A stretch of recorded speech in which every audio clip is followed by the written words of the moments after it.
এক কথায় বলতে গেলে বৈষম্য বিরোধী ছাত্র আন্দোলনকে কেন্দ্র করে যে ভয়াবহ অবস্থা তৈরি করা হয়েছে তা স্বাধীনতা পরবর্তী বাংলাদেশে এক নজিরবিহীন ঘটনা। একটি যৌক্তিক ও শান্তিপূর্ণ আন্দোলনকে সহিংস রূপ দিয়ে তা দমনের নামে নৃশংস পন্থায় মাত্র কয়েক দিনে এত মানুষ হত্যার ঘটনা স্বাধীন বাংলাদেশের ইতিহাসে আর ঘটেনি। ইতিমধ্যে আমরা জেনেছি নিরাপত্তার অজুহাত দেখিয়ে বৈষম্য বিরোধী ছাত্র আন্দোলনের সমন্বয়কারীদের ডিবি হেফাজতে নিয়ে তাদের দ্বারা আন্দোলন প্রত্যাহারের ঘোষণা দেওয়া হয়েছে। এটিও একটি নজিরবিহীন ঘটনা। এই ঘটনার মর্মার্থ উপলব্ধি করতে না পারার মতো বোকা এদেশের মানুষ নয়। আমরা এসব ঘটনার চরমভাবে উদ্বিগ্ন এবং মর্মাহত। আমরা এর তীব্র নিন্দা ও প্রতিবাদ জানাই। ছাত্র সমাজের ন্যায্য আন্দোলন সহ কর্তৃত্ববাদী ও স্বৈর শাসনের অবসান ঘটিয়ে গণতন্ত্র পুনরুদ্ধার ও জনগণের সরকার প্রতিষ্ঠার আন্দোলনে আমাদের কেবল সমর্থনই নয়, সক্রিয় অংশগ্রহণ থাকবে।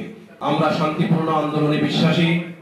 দ্ব্যর্থহীন ভাষায় বলতে চাই যে আমরা দেশে কোনো অরাজকতা বিশৃঙ্খলা চাই না। আমরা নিম্নোক্ত দাবি পেশ করছি।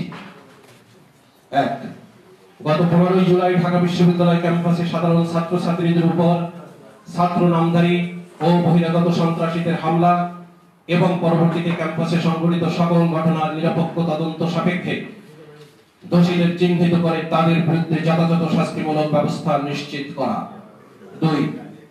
সন্ত্রাসীদের হামলা থেকে সাধারণ ছাত্রছাত্রীদের রক্ষায় প্রয়োজনীয় ব্যবস্থা গ্রহণে ব্যর্থ হওয়ায় ঢাকা বিশ্ববিদ্যালয় প্রশাসনের পদত্যাগ। ৩. অবিলম্বে ঢাকা বিশ্ববিদ্যালয় সহ দেশের সকল শিক্ষা প্রতিষ্ঠান খুলে দিয়ে শিক্ষা কার্যক্রম চালু করা। ৪. কারফিউ সম্পূর্ণ প্রত্যাহার করে জনজীবন স্বাভাবিক করা। ৫. জাতিসংঘের তত্ত্বাবধানে আন্তর্জাতিক তদন্তের ব্যবস্থা করে গত 16 জুলাই থেকে আন্দোলন দমনের নামে শিক্ষার্থী সহ শত শত মানুষ হত্যায় জড়িত আইন প্রয়োগকারী সংস্থার সদস্য ও সরকার সমর্থক সন্ত্রাসীদের চিহ্নিত করে দ্রুত বিচারের আওতায় আনা এবং নিহতদের পরিবারকে পর্যাপ্ত ক্ষতিপূরণ ও একই সাথে এই হামলায় আহত সকলের সুচিকিৎসার যথাযথ ব্যবস্থা করা। ৬. আন্দোলনকে কেন্দ্র করে গুরুত্বপূর্ণ রাষ্ট্রীয় স্থপতি সাধনের ঘটনা জাতিসংঘের তত্ত্বাবধানে নিরপেক্ষ ও নির্মোহ তদন্ত সাপেক্ষে প্রকৃত দোষীদের চিহ্নিত করে বিচারের আওতায় আনা। ৭.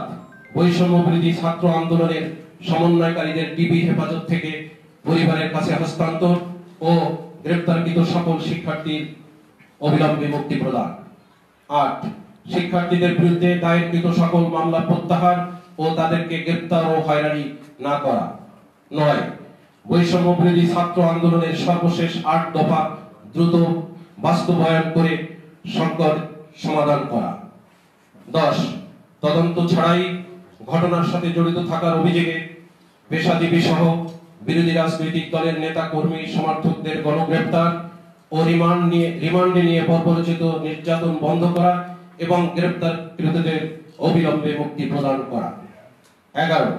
জনদাবি মেনে নিয়ে সরকারের পদত্যাগ ও একটি নিরপেক্ষ নির্বাচন আয়োজনের মাধ্যমে জনগণের সরকার প্রতিষ্ঠা করা।